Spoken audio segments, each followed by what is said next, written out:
පස්සේ බලන්නකොනේ රාජ්‍ය ආයතනවල ආරක්ෂකංශයේ ඉන්න අපේ අම්මලා තාත්තලා දවස් 30ෙම හිටගෙනනේ.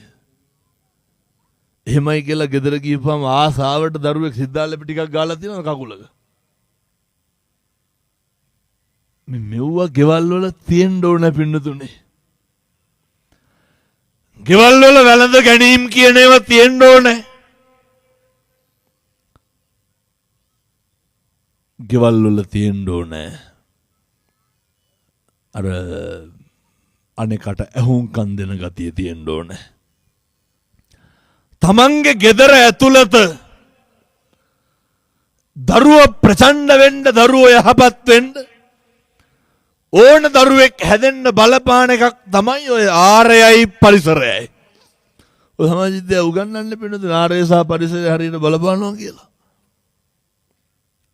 ඒ ආරේ පරිසරය වැදගත් වෙන්න ඕන. මම මේ සියලු අම්මාවරුන්ට තාත්තලාට කියන්නේ ඒ ආරේ සහ පරිසරය ශිෂ්ට සම්පන්න කරගන්න.